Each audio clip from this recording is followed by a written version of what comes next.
जिसे पूछे जनकपुर के नारी, बता द बबुआ लोगवा देत काहे गारी। बता द बबुआ लोगवा देत काहे गारी। बता द बबुआ तोहरा से पूछी मैं ओ धनुष धारी। तोहरा से पूछू मैं ओ धनुष धारी।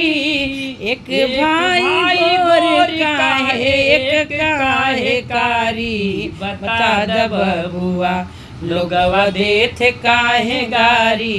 बता द बबुआ लोगवा देत काहे गारी।